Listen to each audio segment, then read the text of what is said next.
അവന്തിക്ക് സംഭവിച്ചതൊക്കെ ഓർക്കുമ്പോ എനിക്കും വല്ലാണ്ട് സങ്കടം തോന്നുക.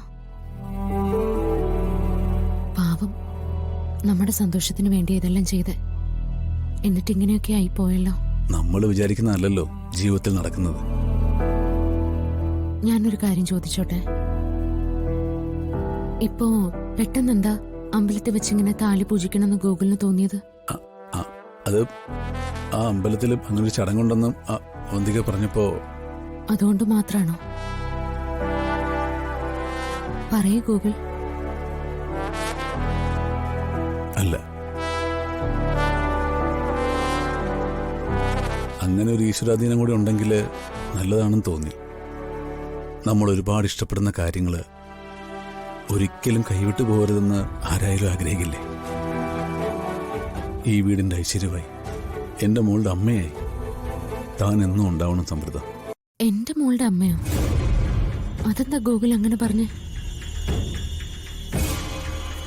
ഗൗരിമോള് എന്റെയും കൂടി മോളല്ലേ? ഗൂഗിളിന് എന്താ പറ്റിയേ? ഈ പറയുന്നൊക്കെ കേട്ടാ ഞാൻ ആരോ ആണെന്ന് തോന്നുമല്ലോ. അല്ല, ഞാൻ അങ്ങനെയല്ല. അല്ലെങ്കിൽ തന്നെ ചിലപ്പോ ഞാൻ ആരോ ആണെന്ന് തോന്നും. ആ ആക്സിഡന്റിന് ശേഷം പഴയ ഓർമ്മകളൊക്കെ മാഞ്ഞുപോയ കൂട്ടത്തിൽ ഞാനും പാതി മാഞ്ഞുപോയതുപോലെ. ഗൗരിമോളും ഗോകുലും അമ്മയൊക്കെ തരുന്ന സ്നേഹ ഇന്നെന്റെ ലോകം. എങ്കിലും ഇടയ്ക്ക് എൻ്റെ ഉള്ളില് വല്ലാത്തൊരു ശൂന്യത തോന്നാറുണ്ട്. ഗൂഗിൾ ഇങ്ങനെയൊക്കെ സംസാരിക്കുമ്പോൾ ആ ശൂന്യത വല്ലാതെ കൂടുന്ന പോലെ. എനിക്ക് പഴയ കാര്യങ്ങളൊക്കെ ഓർത്തെടുക്കാൻ ഒരു വഴിയില്ലേ ഗൂഗിൾ?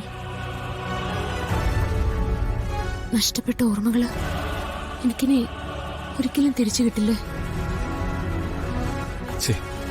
താനിങ്ങനെ സങ്കടപ്പെടല്ലേ, നമുക്ക് നോക്കാം.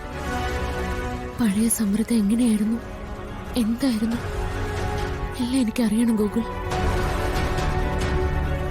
ഗൂഗിളിനോടല്ലാതെ വേറെ ആരോടും എനിക്കിതൊന്നും പറയാനില്ല. ഗൂഗിളിന് മാത്രമേ എന്നെ സഹായിക്കാൻ പറ്റൂ.